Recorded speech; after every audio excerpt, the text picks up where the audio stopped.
Hello friends, राज coaching classes में आप सभी का स्वागत है। तो देखिए, आज हमारा न्यू चैप्टर है ह्यूमन रिस्पायरेटरी सिस्टम अर्थात मानव श्वसन तंत्र। तो देखिए, आज की हमारा चैप्टर है मानव श्वसन तंत्र।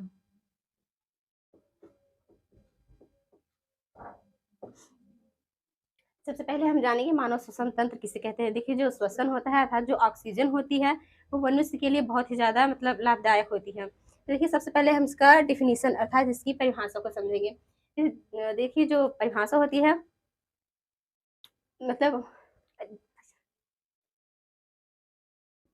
देखिए, श्वसन तंत्र एक ऐसी प्रक्रिया होती है जिसमें वातावरण से ऑक्सीजन गैस को लेकर के तथा जो फूड पार्टिकल्स होते हैं उनका ब्रेक डाउन करके उससे ऊर्जा उत्पन्न की जाती है। जो प्रोसेस होती है ये ह्यूमन के सेल्स में होती है। तो देखिए, हम इसके समझते हैं जो मानव श्वसन तंत्र है उसके जो ऑर्गन्स है, तो ऐसे कौन कौन से ऑर्गन्स है जो मानव श्वसन तंत्र में पार्टिसिपेट करते हैं। तो पहला होता है हमारा नॉस्ट्रिल, और दूसरा होता है हमारा फेरिंग्स, उसके बाद हमारा लैरिंग्स, ट्रैकिया एंड लंग्स। तो इसे आप फिगर के माध्यम से समझ सकते हैं। तो देखिए, ये हमारा फिगर है ह्यूमन रिस्पायरेटरी सिस्टम का। Figure structure of human respiratory organ. देखिए, इसके माध्यम से हम समझेंगे ऐसे कौन कौन से ऑर्गन है जो हमारे रिस्पायरेटरी सिस्टम में पार्टिसिपेट करते हैं। तो पहला होता है हमारा नॉस्ट्रिल, जिसे कहते हैं नासिका छिद्र। जो नॉस्ट्रिल होता है यह फर्स्ट रिस्पायरेटरी ऑर्गन होता है, फर्स्ट रिस्पायरेटरी ऑर्गन। एंड दूसरा होता है हमारा फेरिंग्स, जिसे कहते हैं हिंदी में ग्रसनी। देखिए, जो ग्रसनी होती है ये हमारा कॉमन ऑर्गन होता है, कॉमन रिस्पायरेटरी ऑर्गन। देखिए, क्योंकि ये हमारे एलिमेंट्री कैनाल में भी पाया जाता है और हमारे रिस्पायरेटरी सिस्टम में भी पाया जाता है। तो तीसरा है हमारा लैरिंग्स, जिसे स्वर तंत्र कहते हैं। देखिए, जो लैरिंग्स होती है इसे साउंड बॉक्स कहते हैं, साउंड बॉक्स।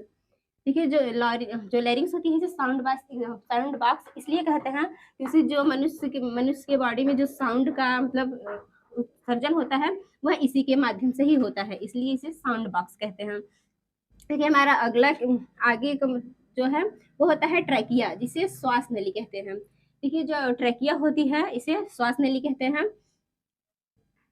जो ट्रैकिया होती है इसकी जो दीवारें होती हैं ये काफी पतली होती हैं, इसलिए इसमें कार्टिलेज अर्थात जो हड्डी बोन्स होते हैं वो थोड़ा सॉफ्ट होती है। कार्टिलेज की इसमें प्लेटें पाई जाती हैं जिनका आकृति सी आकार की होती है, जो ये इसे सपोर्ट करती हैं ट्रैकिया को, ताकि जब फेफड़े से जब गैसेस बाहर निकलती हैं तो ये सिकुड़ करके आपस में चिपके ना, इसलिए। अगला होता है हमारा लंग्स। देखिए, जो लंग्स होता है इसे फेफड़ा कहते हैं। ये सबसे इम्पॉर्टेंट रिस्पायरेटरी ऑर्गन है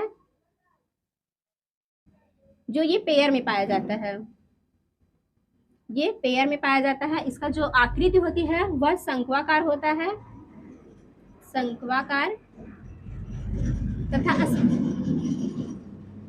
स्पंजी होता है, और यह हल्का गुलाबी रंग का होता है जो इसका कलर होता है। तो देखिए, आगे जो होता है जो हमारी ट्रैकिया होती है अर्थात जो हमारा लंग्स होता है ये तो हमारी एक शंक्वाकार आकृति होती है जो पेयर्स में पाई जाती है, दोनों साइड अर्थात लेफ्ट एंड राइट दोनों साइड में पाई जाती है। लेकिन जो लेफ्ट साइड होता है इसकी जो साइज होती है वह थोड़ा बड़ा होता है। अगर हम इसकी लेंथ को देखें तो होता है 625 ग्राम, ये होता है हमारे राइट साइड का, और जो लेफ्ट साइड का होता है वो होता है 575 ग्राम का। देखिए, आगे जो होती है जो ट्रेकिया होती है ये आगे फेफड़े में जा करके दो भागों में बट जाती है जिसे ब्रांचाई कहते हैं, तथा ये आगे चल के और छोटे छोटे भागों में बढ़ जाती है जिसे ब्रांचियोल्स कहते हैं।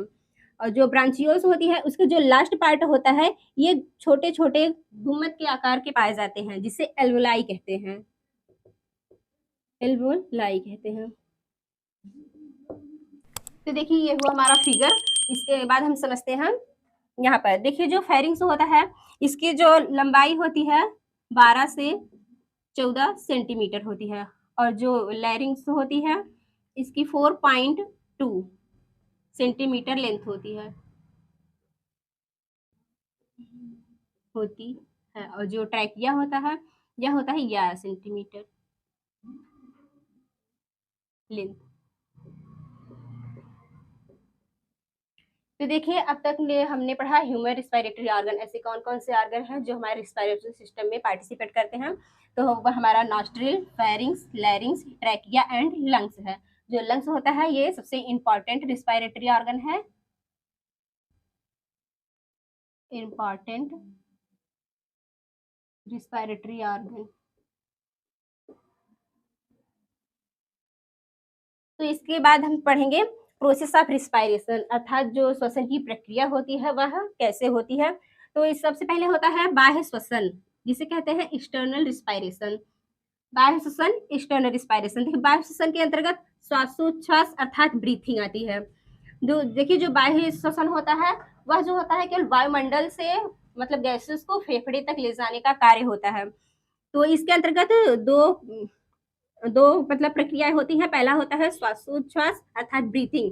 ब्रीथिंग देखिए जो होता है वायुमंडल से फेफड़े तक गैसेस ले जाने का कार्य होता है। यह भी दो प्रकार का होता है, पहला होता है इंस्पायरेशन और दूसरा एक्सपायरेशन। अर्थात जब वायुमंडल से गैसेस केवल फेफड़े में जाती हैं तो इन्हें इंस्पायरेशन कहते हैं, लेकिन वहां से जब फेफड़े से फिर से गैसों को बाहर निकाला जाता है तो उसे एक्सपायरेशन कहते हैं। दूसरा होता है हमारा गैसों का विनिमय। देखिए जो गैसेस होती है वो हमारे फेफड़े में जाने के बाद उनका मतलब ब्लड में कैसे हो जाती हैं, वो होता है हमारा गैसों का विनिमय।